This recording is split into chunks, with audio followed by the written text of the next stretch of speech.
1986 ला साहेबराव करपे या सुशिक्षित शेतकऱ्यानं सपत्नीक आत्महत्या केली होती। त्याचबरोबर नुकतीच 13 मार्च रोजी कैलास नागरे या राज्य पुरस्कार प्राप्त आंदोलक व सुशिक्षित शेतकऱ्यानं कर्जमाफीसाठी आत्महत्या केली। सरकारनं आश्वासन देऊनही शेतकऱ्यानं कर्ज माफ केलं नाही आणि शेतीमाल हमी भावात खरेदी करावा यांसह अनेक मागण्यांसाठी रावसाहेब करपे यांच्या स्मृतिदिनी 19 मार्चला शेतकऱ्यांनी एक दिवसीय अन्नत्याग आंदोलन केलं।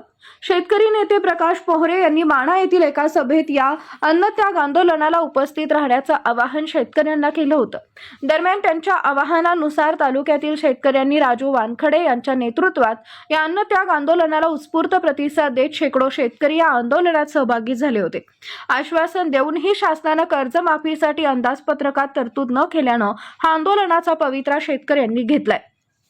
या अन्नत्याग आंदोलनात राजू वानखडे, अरुण बोंडे, प्राध्यापक सुधाकर गौरखेडे, श्रीकृष्ण गुल्लाणे, प्राध्यापक प्रमुख राजंदेकर, संजय उमाळे, मुन्ना नाईक नवरे, नंदकिशोर बमानिया, कैलास साबळे, पंकज वानखडे, प्रफुल्ल मालधुरे, प्रकाश राजपूत, किशोर गाडगे, संतोष रुद्रकार, ज्ञानदेव भड, निखिल गावंडे, अरविंद तायडे, प्रीतम देशमुख, अक्षय देशमुख, किरण नाकट, निरंजन गोरले, संजय घोनसे, सुरेश फुलमाळी यांच्यासह शेकडो शेतकरी सहभागी झाले होते।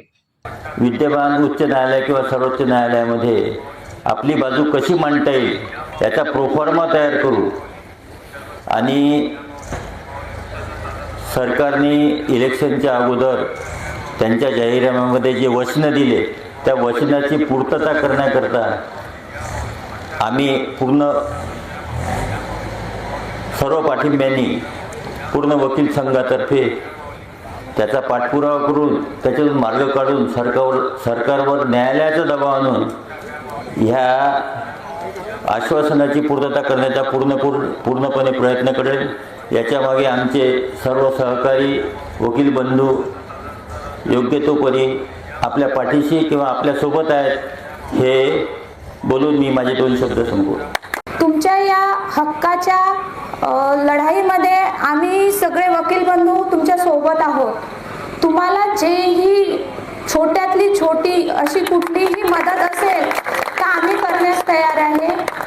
मग ते जर का उग्र स्वरूपाचं आता आपल्याला आंदोलन करायचं नाही आहे, कारण आपण गांधीवादी तत्वावर समोर जाणार आहे, तर मग असं आहे की आपल्याला जर का एखाद वेळेस आपल्यावर लाठीचार्ज झाला किंवा पोलीस प्रकरण झाले तर त्यासाठी सुद्धा आम्ही बिन म्हणजे फ्रीमध्ये आपल्या बेल जमानत जेही काही घ्यायचं असेल त्याच्यासाठी आम्ही तुमच्या सोबत आहे।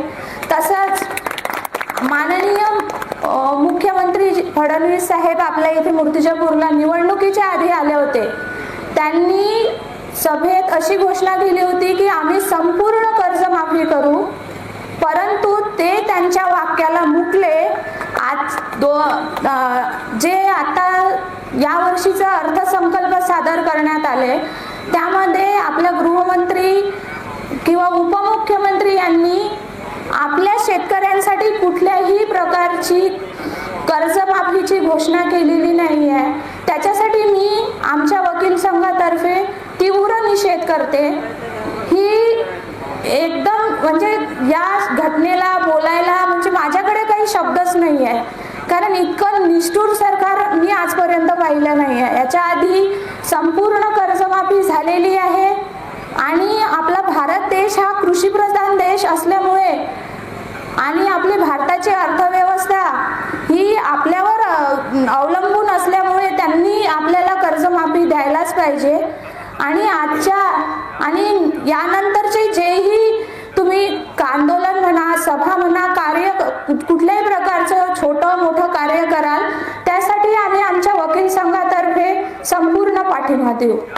त्यासाठी आणि शेतकऱ्यांचा कर्जमाफी व्हावी यासाठी आज आपण एकदिवसीय अन्नत्याग आंदोलन केलं आहे। काय सांगतो? आजचं अन्नत्याग आंदोलन करण्याचा आमचा मूळ उद्देश आहे की आम्ही महाराष्ट्र शासनाला कर्जमाफीसाठी म्हणजे 1 महिन्यापासून आमचं चालू आहे, पण अर्थसंकल्पात कोणतीही तरतूद केली नसल्यामुळे आज आम्ही जे अन्नत्याग आंदोलन चालू केलं आज 1 दिवसासाठी आहे। जर समजा अजूनही 23 तारखेपर्यंत याने जर कर्जमाफी केली नाही तर आम्ही आज इथं आलेल्या सगळ्या शेतकऱ्यांची अर्ज गोळा करून यांचे सगळं हे करून आम्ही मुंबई हायकोर्टात याचा सगळं अपील दाखल करताना हवा की आमची शेतकऱ्याची शासनानं फसवणूक केली आहे, म्हणून आम्ही या सर्व शेतकऱ्याच्या वतीनं पुढचा लढा जो आहे तो आमचा हा डायरेक्ट सुप्रीम कोर्ट आणि हायकोर्टात जाणार आहे किंवा शेतकऱ्यांना कर्जमाफीसाठी महाराष्ट्र गव्हर्नमेंटनं कबूल करून देऊन राहिले नाही, म्हणून आम्हाला याच्या पुढे कर्जमाफी आता ही कोर्टाच्या मार्फतच घ्यायची आहे. यांनी जर दिली नाही तर यासाठी आम्ही आज एक दिवशी अन्नत्याग आंदोलन करून महाराष्ट्र गव्हर्नमेंटला अजूनही एक म्हणजे पुनर्विचार करण्याकरता व पुरवणी अर्थसंकल्पात तरतूद करण्याकरता त्यांना अजूनही वेळ द्यायला तयार आहोत आम्ही शेतकरी,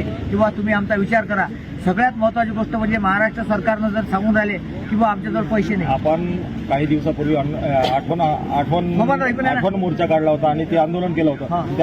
त्या मोर्चामध्ये आपण सांगितलं होतं की पुढची भूमिका आणखी आंदोलनात तीव्र होणार आहे. काय भूमिका होती पुढे आंदोलन? पुढची आमची भूमिका ही आहे की आज आम्ही जे एक दिवसाचा अन्नत्याग ठेवला आहे, आज जर शेतकरी लोक गोळा झाले इथं आणि ज्या कर्जधारक कर्जमाफीवाल्या शेतकऱ्यांनी जर ठरवलं की बुवा आपण कर्जमाफी भेटेपर्यंत इथून जायचं नाही, तर आम्ही दुपारी 5 वाजता त्यांच्या संमतीनं हे आंदोलन कंटिन्यू पण करू शकतो किंवा आम्हाला कर्जमाफी भेटल्याशिवाय आमचं अन्नत्याग आंदोलन संपणार नाही. हा त्या कर्जमाफीवाल्या शेतकऱ्यांचा एकीकडे म्हणता एक दिवसीय अन्नत्याग आंदोलन, एकीकडे म्हणता आमचं अन्नत्याग आंदोलन संपणार नाही. एक दिवसीय अन्न यासाठी आहे किंवा आज साहेबराव करपेची या देशातील पहिली शेतकरी आत्महत्या आहे आणि आज अन्नत्याग करणं शेतकऱ्याचं परम कर्तव्य आहे किंवा त्या ज्या कुटुंबानं म्हणजे बा पूर्ण कुटुंबासहित आत्महत्या केली होती त्याला आज 35 वर्ष झाले आहेत. आणि जर या देशात जर अशाच महाराष्ट्रात जर अशाच आत्महत्या चालू राहिल्या, विदर्भ मराठवाड्यात आता या महिन्यात सुशिक्षित शेतकरी, पुरस्कारप्राप्त शेतकरी किंवा मुलाबाळाचा आपण शिक्षणाचा खर्च करू शकत नाही म्हणून जर शेतकरी आत्महत्या होत असेल आणि याला कारण जर हमीभावान कर्जमाफी जर असेल तर मग शेतकऱ्याला आता अन्नत्यागाशिवाय दुसरा पर्याय उरला नाही.